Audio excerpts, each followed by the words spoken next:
우리가 이 삶을 살면서 수많은 사람들을 우리가 만나게 됩니다. 그런데 그렇게 많은 사람들을 만나보면은 어느 한 사람, 완벽한 사람 없어요.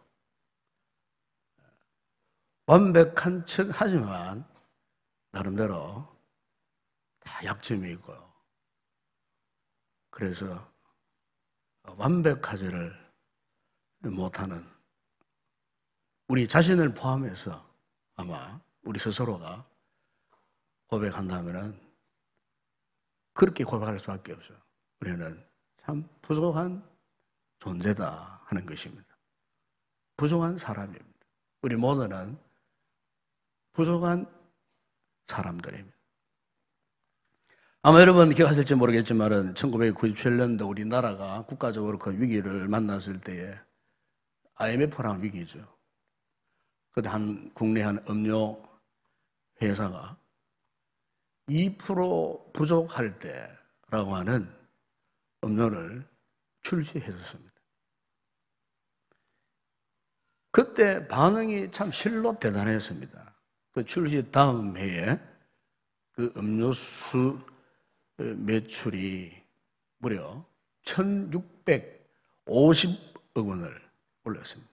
그래서 그해 최고의 히트 상품이 되어 한마디로 센세이션을 일으켰습니다. 이 음료수 때문에 당시에 2% 부족할 때 이런 신드롬이 유행되었습니다. 그래서 TV 광고도 유명 연예인을 통하여서 2% 부족할 때 TV 드라마에 뭐 사랑과 또 사람들의 이야기를 할 때도 항상 보면은 2% 부족한 상태, 2% 부족한 음료를 떠올리는 이런 이제 문구들이, 내용들이 참 이렇게 많이 인기 했던 그런 때가 있었습니다. 그건 이 음료수를 잘 아실 것입니다. 특별한 맛을 짓는 있지도 않습니다. 그럼에도 불구하고 왜 사람들에게 이 음료가 이렇게 인기를 독차지할 수밖에 없었을까? 그것은 바로 모두가 자기 자신의 이야기라고 그렇게 생각했기 때문입니다. 사실 그 음료수를 보게 되면 주스도 아니고 물도 아니고 주스라고 하기에는 좀 2%가 부족하고 물이라고 하기에도 한 2%가 부족한 그 맛. 그런데도 이 사람들 사이에 그토록 사랑을 받을 수밖에 없었던 그 이유는 바로 부족함 때문이었다는 겁니다. 부족함 때문에 그 사람들의 시선을 집중시킬 수가 있었다는 겁니다. 그래서 물 마시고 싶은 사람도 그 음료수를 찾고 주스를 먹고 싶은 사람도 그 음료수를 찾게 되었다는 겁니다. 대개 여러분 TV에 나오는 유명한 개그맨들 아마 옛날 1900년대에 세계적으로 유명한 희극 배우가 있었어요. 영국에 찰리 채플린이라고 하는 희극 배우가 있었어요. 요즘 말로 하면 코미디언입니다. 개그맨이었어요. 이분이 참 영국뿐만 아니고 전 세계적으로 아주 희극 배우로서는 오늘의 코미디언의 아버지라 할 정도로 세계적인 명성을 떨치던 사람이 찰리 채플린이었습니다. 이 사람의 모습을 보면은 정말 과관이고 그 모습을 보면은 안 웃었을래야 안 웃을 수 없는 우리나라에 여러분 아시겠지만 1970년대, 80년대에 참 유명한 인기 코미디언 가운데에 이 고 배삼룡 씨 이분은 이미 무대에 입장할 때부터 사람들이 박장대소합니다. 그분의 생김새, 그분의 몸동작, 연기 이런 거 보면 그야말로 배꼽을 잡고 웃을 수밖에 없는. 90년대에 심형래 씨 보면 펭귄 옷 입고 끼웃끼웃 들어오면서 온갖 표현이 있고 이렇게 연기하는 그 모습 앞에 너무나 좀 모자라는 듯한 모습. 어떻게 보면 굉장히 바보스러운 그런 모습임에도 불구하고 그 사람들을 바라볼 때마다 참 웃음을 자아내게 하는, 예, 그래서 많은 사람들에게 사랑을 받고 참 매력을 끌었던, 예, 그런 우리가 상황들을 우리는 잘 알고 있습니다. 여러분, 우리가 일반적인 인간관계에서 보면 그런 것 같아요. 너무나 완벽한 사람, 말 잘하고 탁탁하고 이런 분들, 홀로는 잘나는지 몰라도 사실 너무 완벽한 사람 주변에는요, 사람들이 따라붙지 않습니다. 사람들이 그런 완벽한 사람들을 만나기를 부담스러워합니다. 꺼려합니다. 그러다 보니까 주로 이런 분들은 또 자신과 같은 또 그런 사람을 찾아요. 보통 사람하고는 이 대화나 소통을 하려고는 하지 않아요. 그럼 여러분 보세요. 부족한 2%를 품고 살아가는 사람들, 이런 사람들은 스스로 알아요. 우리가 부족함을 알고, 여장함을 알고, 나의 무식함을 알고, 그래서 같은 2% 사람들끼리 만나보세요. 대화가 잘 됩니다, 여러분. 소통이 참 잘 됩니다. 그러면서 상대를 인정할 줄 알고, 상대를 존중할 줄 아는 이 같은 모습을 우리가 볼 수가 있어요.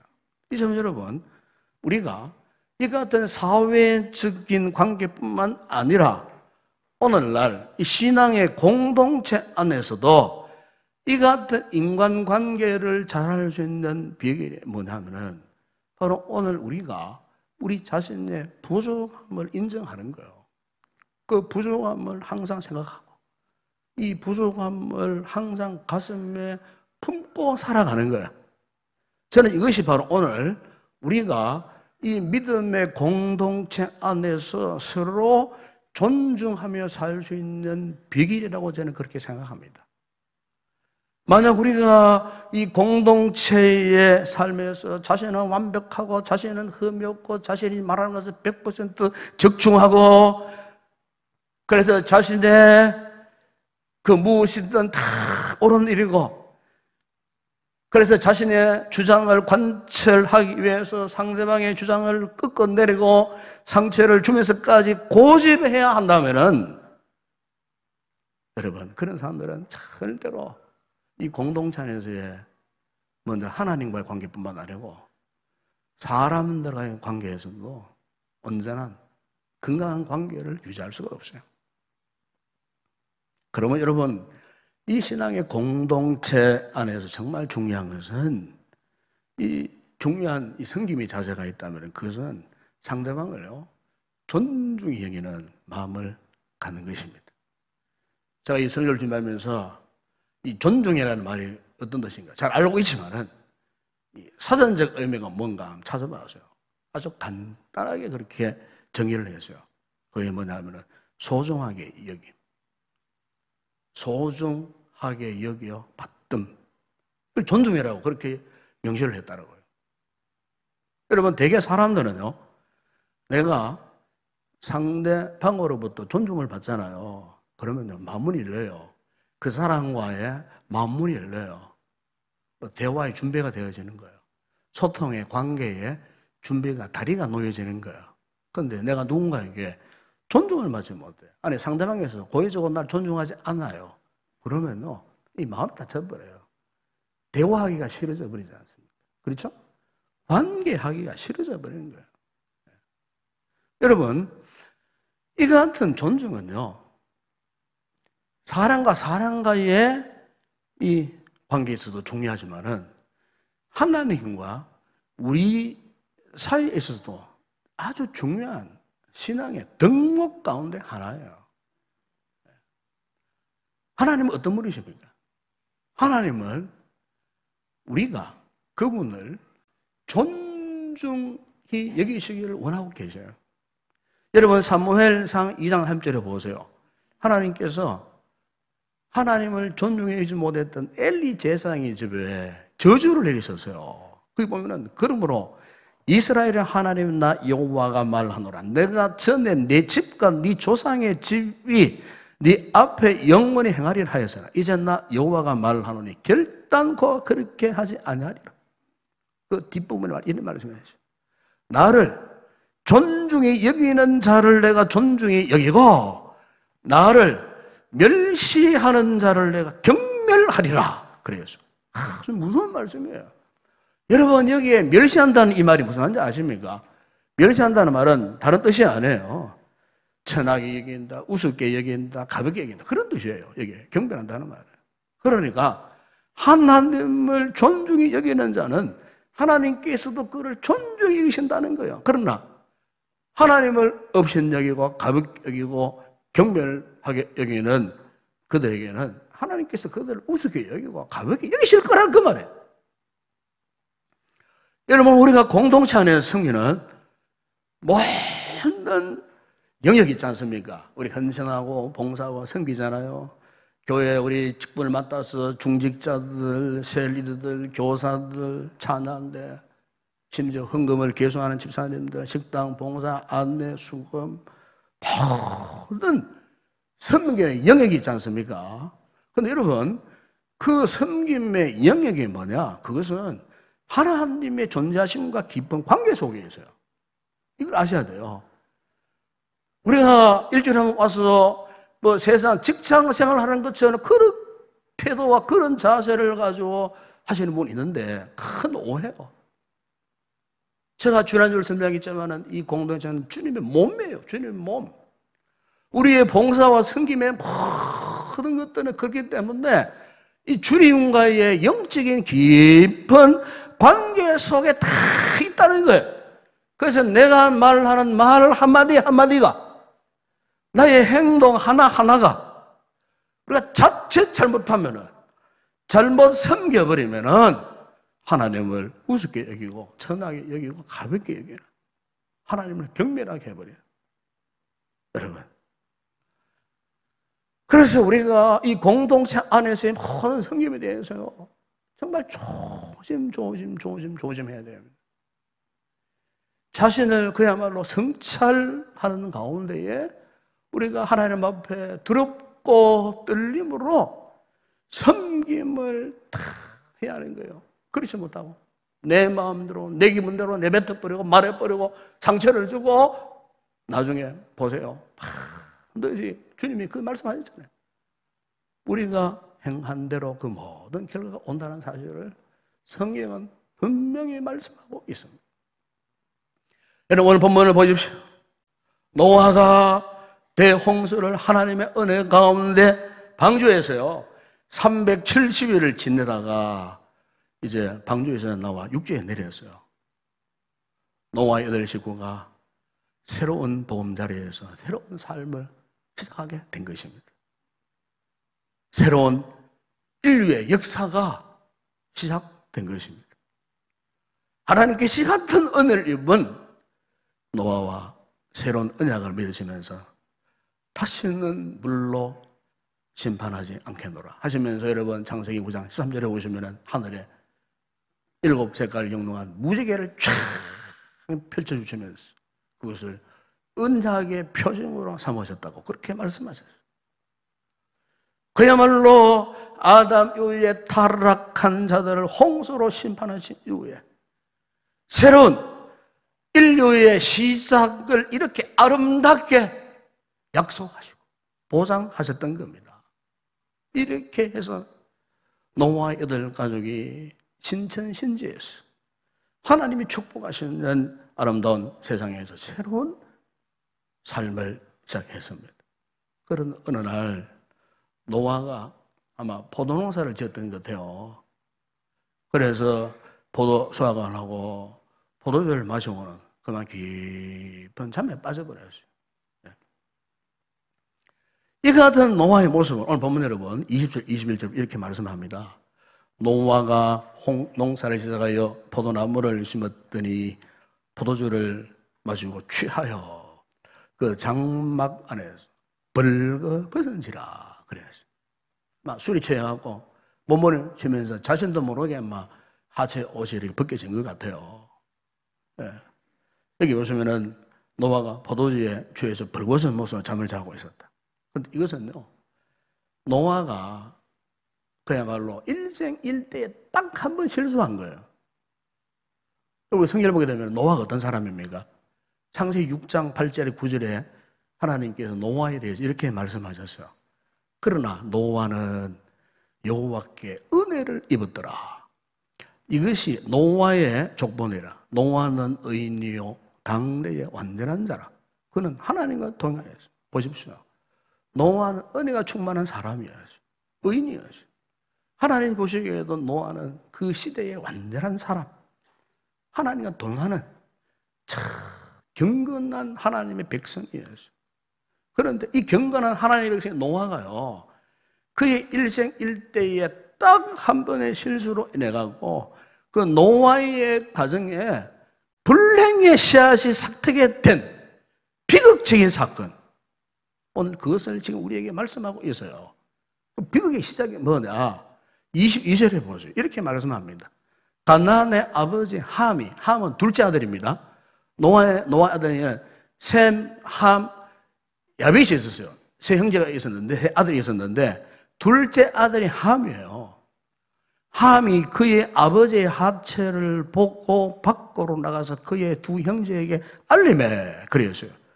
여러분, 노아의 둘째 아들인 함이 그 아버지의 벗은 하체를 보고 형과 동생에게 알렸다. 여러분, 여기 알렸다는 말이 뜻인 줄 아십니까? 옛날 우리 이전에 개혁 성경에 보게 되면은 오늘 22절에 보면은 옆에 관주가 붙어 있어요. 관주. 그 관주에 보게 되면은 참고 성경 잠언 30장 17절이 붙어 있어요. 그 찾아보게 되면 그 이런 말씀이에요. 아비를 조롱하며 음이 순종하기를 싫어하는 자의 너는 골짜기에 까마귀에게 쪼이고 독수리 새끼에게 먹히게. 그거 보면은 형과 동생에게 알다 말은 다른 말이 아니에요. 조롱했다는 말이에요. 예? 아버지의 하체를 보고 이 아들이 밖에 나가서 아버지의 흉을 봤다 그 말입니다. 아버지를 비난했다 그 말입니다. 예?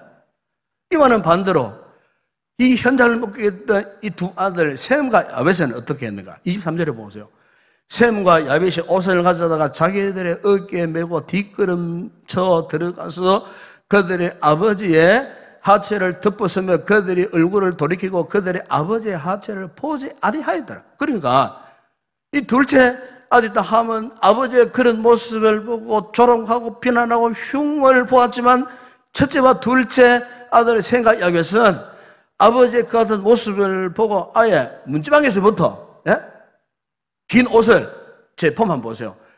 어깨 걸치고 방을 들어보지도 않고 뒷걸음질 쳐가지고 가가지고 그 아버지의 하체 턱 덮어드리고 그리고 밖으로 다시 나왔다는 거예요. 바로 이 같은 사실을 노아가요 술을 깬 다음에 알고서는 보세요.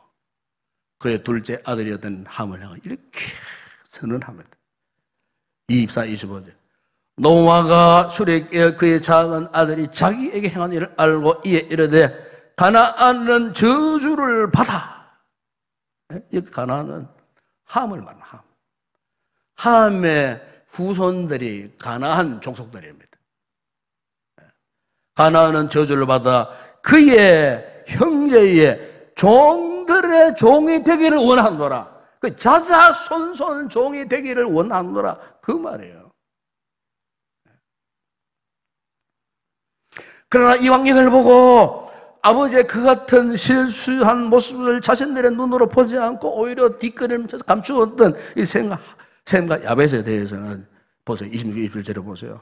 또 이르되 셈의 하나님 여호와를 찬송하리로다. 가나안은 셈의 종이 되고 하나님이 야벳을 창대하게 하사 셈의 장막에 거하게 하시고 가나안은 그의 종이 되게 하시기를 원하노라 하였더라. 여러분, 오늘 이 이야기는요 단순히 노아의 가정 이야기, 자녀가 부모에 대한 존중에 관한 이야기만을 하는 것이 아니에요. 여러분, 노아의 가정은 장차 이 땅에 세워질 하나님의 거룩한 교회의 공동체적인 예언적 말씀이에요. 노아의 방주가 그렇잖아요. 그 방주가 장차 이 땅에 세워질 하나님의 거룩한 교회를 말하는 거예요. 이 노아가 단순한 한 가정을 이야기하는 거 아니에요. 하나님의 거룩한 공동체, 이 교회를 상징하고 있는 거예요. 그러니까 이 하나님의 그런 공동체 안에 지금 이루어진 이야기를 지금 성령께서 우리에게 지금 말씀하고 있는 거예요. 그렇기 때문에 오늘 우리 교회 공동체 이런들이 항상 잊지 말아야 할 것은 서로가 그 어떤 상황 속에서도요, 항상 존중해야 됩니다. 존중하셔. 함이 아버지의 실수를 형과 동생에게 조롱하며 알렸다고 하는 것은 무슨 말이에요? 지금 공동체 안에 공동체를 향해서 아까 문수마귀가 우리 지체들의 잘못을 자꾸 들추어내고 실수한 것을 참수하고 고발을 하고 그래서 결국은 이 공동체가 분열이 일어나도록 만들고 불행해지도록 만들기 위해서 사탄이 여기 찌르고 저기 찌르고 이 사람 저 사람 통해서 자꾸 이렇게 서로 미워하고 시기하고 질투하고 대립하고 반복하고 싸우고 갈라서도록 사탄의 역사가 있다는 것을 예언적으로 지금 말씀하고 있는 거예요. 그렇기 때문에 여러분 우리가 이 하나님의 이 거룩한 공동체 안에서 지체들의 뭐 실수나 허물을 막 떠들고 다니는 것은요 죄입니다. 그걸 아셔야 돼요. 무서운 죄입니다. 무서운 죄. 남의 실수를 고발하는 거예요. 이거는 사탄만이 할 수 있는 거예요. 마귀가 하는 짓이에요. 공동체가 사탄의 유혹에 빠져보세요. 사탄이 활력을 치고 돌아다니면서 이 사람 저 사람 충동전을 해가지고 서로 고소하도록 만들고 싸움하도록 만들고 서로 잘났다고 막 여기저기 막 소리를 치고 여러분 결국 그것은요 주님이 기뻐하시는 모습이 결코 아니에요. 우리 주님께서 여러분 유대인들에게 십자가를 지기 전에 얼마나 많은 조롱을 당하셨습니까? 갈대로 뺨도 맞으시고 침도 뱉음 당하시고 십자가에 못 박아 죽이라고 바락 악을 쓰면서 격으로 해서 십자가에 못 박아 달고 그 엄청난 죽음의 고통 앞에서 여러분 주님께서 누가복음 2, 3장 3, 4절을 보면 아버지요 저들을 사하여 주옵소서. 자기들이 하는 것을 모릅니다.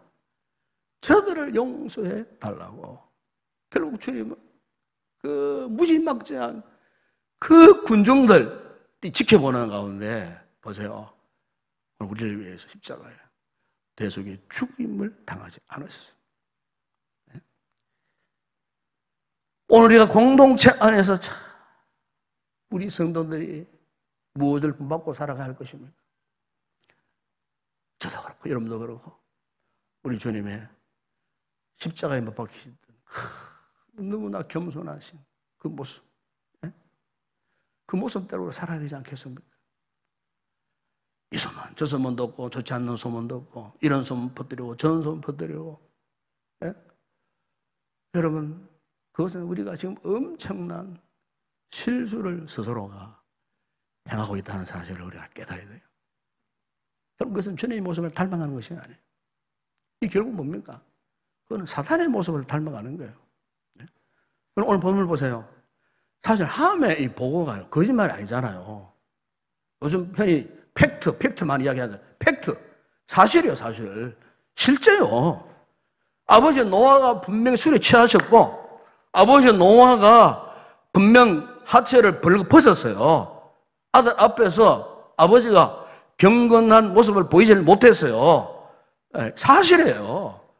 그래서 하면 자신이 본 일을 그대로 다른 형제들에게 그것도 어떻게 해요? 비웃고 조롱하는 말투를 섞어서 보고했다는 건 아니겠습니까, 여러분? 여러분, 요즘 우리 시대를 보면은요, 우리 시대 현대인 특징이 뭐냐 하면은, 툭 하면은 정의를 이야기하고, 공평을 이야기하고 하는 사람들이 많아요, 요즘. 최근에 와서. 정의, 공평. 그런데 정의를 말할 자격이 있어야 되고 공평을 말할 자격이 있어야 되는데 알고 보면은 자격자들이 아닌 사람이 자꾸 얘기를 하니까 많은 사람 듣기에는 참 불편한 거예요. 예? 여러분, 저는 그렇게 생각해요. 우리가 알아야 할 것은 옳은 것보다도, 그죠? 중요한 것은 존경할 줄 알아야 돼요. 사랑할 줄 알아야 돼요. 이런 존경과 사랑 없이 자꾸 정의만 남용하고 공평만 남용한다고 되는 게 아니에요. 그러면 그럴수록 더 많은 사람들이 다칠 수밖에 없어요. 마음이 상할 수밖에 없어요. 오늘 우리 사회의 문제가 이것 아니겠어요? 예? 정치인들이 대로 진실로 백성들을 사랑하고 존경하는 그런 마음이 있어야 된다 그 말이에요. 예? 공동체 안에서, 이 믿음의 공동체 안에서 참 우리 성도들이 진실로 우리끼리 서로 사랑하고 존중이 여기는 마음, 그 어떤 사람의 실수도 이렇게 다 덮어줄 수 있는 그런 너그러운 마음. 그래서 여러분, 가능하면은 우리 지체들의 이 실수가 있다 그러면은 그 실수를 드러내지 않는 게 좋아요. 입에 담지 않는 게 좋아요. 내가 본 것이 아무리 팩트, 사실일지라도 그것을 말함으로써 상대방의 존경을, 존중함을 빼앗는 일이라면요, 하지 말아야 돼요. 특히 교회 그런 공동체 안에서 그것이 사실이라도 내가 본 그것을 그대로 옮기는 말이나 행동이나 어떤 일에 대해서는요, 신중을 기해야 돼요. 여러분, 세상 사람들은요, 자신이 다 잘나가지고 자기 방법대로 자기 원리대로 막 살고 있잖아요. 그래 여러분, 주님의 몸인 거룩한 교회 속속된 우리 성도들은 그들과 신분이 다르잖아요.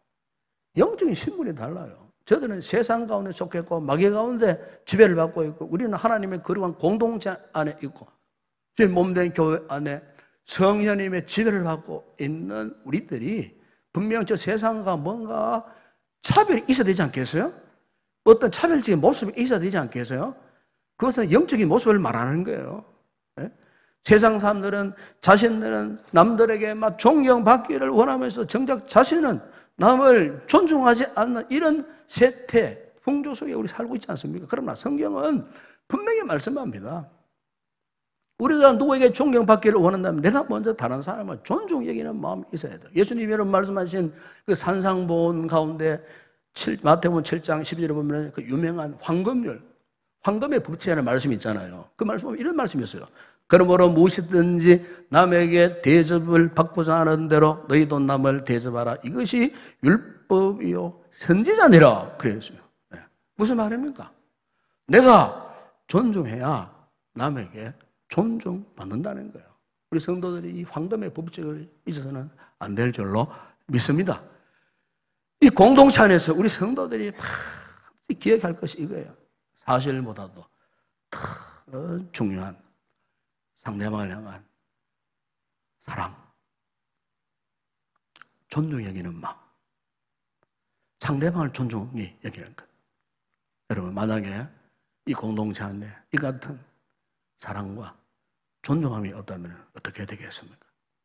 그 공동체는 고통스러워지고 괴로워지고 아파지고 외로워지고 분열이 일어나고 죽음 사망의 권세에 짓눌려서 마귀의 경관 진이 뿌리를 내리고, 그것은 하나님 몸된 교회가 아니에요. 그런 공동체가 될 수가 없어요. 그래서 오늘 본문에서 아버지를 존중히 여기지 못했던 둘째 아들 함의 이 계보를 보세요. 그냥 자신의 당대만 종이 된 것이 아니에요. 종의 종이 되기를 원하노라. 자자한 손. 마귀의 세력하에 들어갔다 그 말입니다. 네? 여러분, 무서운 준엄한 경고의 말씀이 아닐 수가 없어요. 여러분, 오늘 우리는 이 말씀 묵상하면서 저는 이런 생각을 했어요. 우리 성도들이, 우리 교회가 이 존중, 이 한 가지만 분명하게 붙잡아도 우리의 삶이 바뀝니다. 이 존중하고자 하는 마음, 이것만 붙들면요, 이 예배당에 예배하러 올라오는 게 막 기쁘고 즐거워요. 이 존중함, 이것만 붙들면은 우리 공동체가 그야말로 놀랍도록 변화된 역사들이 일어날 줄로 믿습니다. 우리 성도들이 교회를 섬기고 사역하는 우리 교역자들을 존중히 여겨보세요. 그리고 우리 교회 분위기가 확 바뀌어버려요. 목사님 제가 우리 수고하신 장로님들을 존중히 여기면요, 당의 분위기가 바뀌어버려요. 그렇지 않겠어요? 교회 리더들이 각 지체들을 정말 한 생명 한 생명이 귀하게 여기고 사랑하고 존중히 여기보세요. 뭐 행복 모임, 세일가족 모임, 전도회 모임 할 것 없이 뭐 어느 모임을 갖더라도 정말 그것이 바로 뭐예요? 바로 그것이 하나님의 나라, 천국이 아니겠어요? 네? 그렇기 때문에 공동체에 일어나는 참한 어떤 남의 실수에 대해서 흉을 보거나 비방하거나 욕을 하거나 또 좋지 못한 소문을 퍼뜨리거나 남의 물을 들춰내는 이런 우리가 정말 하지 말아야 돼요. 물론 우리 성도들 믿음 생활 잘하고 있어요. 공동체를 너무너무 잘 섬기고 계세요. 지금 현재. 네. 그러는 중에 우리가 좀 더 우리가 공동체를 향하여 이 위해서 주님 몸된 교회를 위해서 우리가 정말로 서로 더 열심으로 존중함으로써 정말 하나님이 기뻐하시는 믿음의 선한 공동체를 한번 만들어 보자는 그런 이야기입니다. 아멘? 네. 그 누가 들어와도 야, 저 인동교회 가보니까 행복하더라, 즐겁더라, 예배가 기쁨이 넘치더라. 네? 이 공동체 한 발짝만 딱 디뎌놓는데 이미 그 사람의 심리가 뭔가 변화가 일어나는 조짐을 느낄 정도의 이 같은 우리끼리 서로 존중하고 사랑하는 이 아름다운 공동체, 이거야말로 여러분 주님이 원하시는 그런 교회가 아니겠어요? 오늘 이 본문은요, 단순히 가정 이야기를 하는 게 아닙니다. 하나님의 거룩한 공동체가 앞으로 어떤 모습으로 변화하고 전진하고 사명을 감당해야 할 것인가? 물론 이 말씀을 통해 우리 성도들이 가정에서부터 부모님을 존중할 줄 알아야 할 줄로 믿습니다. 육신의 부모님을 참 존중하셔야 돼요. 그런데 육신의 부모님만 있습니까? 이 믿음의 공동삶을 사는 우리들에게 영적인 부모도 있어요. 영적인 지도자가 있어요. 영적인 신앙의 선배님들이 많잖아요. 교회 안에 열화신도 장로님들 오랜 세월 동안 경영생활 하시고 후배들 위해서 기도하고 도와주는 우리 어른들이 많잖아요. 영적인 부모님들이에요. 그러니까 우리 교회에서 젊은 세대들이, 우리 자녀들이 영적인 부모님을 알아보고 존중해 수 있는 그런 마음. 예? 사도 바울이 디모데전서 5장 11절에서 말씀했습니다. 잘 다스리는 장로들은 배나 존경할 자로 알되 말씀과 가르침에 수고하는 이들에게는 더 그리할 것이니라. 예수님께서 여러분 마태복음 10장 40절 40절에서 말씀했습니다. 너희를 영접하는 자는 나를 영접하는 것이요 나를 영접하는 자는 나를 보내신 이를 영접하는 것이니라. 선지자의 이름으로 선지자를 영접하는 자는 선지자의 상을 받을 것이요 의인의 이름으로 의인을 영접하는 자는 의인의 상을 받을 것이요 또 누구든지 제자의 이름으로 이 작은 자 중 하나에게 냉수 한 그릇이라도 주는 자는 내가 진실로 너에게 이르노니 그 사람이 결단코 상을 잃지 아니하리라 하시니라. 무슨 말이에요?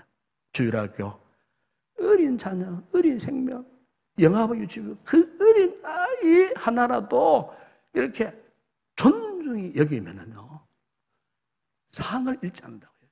주님이 그것을 다 알아봐 주신다는 거예요. 자, 여러분, 오늘 우리가 이 노아의 이 가정의 문제를 교훈 삼고 이 공동체의 삶에서 진실로 저와 우리 온 성도들이 참 존경함을 붙들고 이 아름다운 공동체를 세워가는 우리 성도들 그리고 교회가 되기를 주의 이름으로 축원합니다.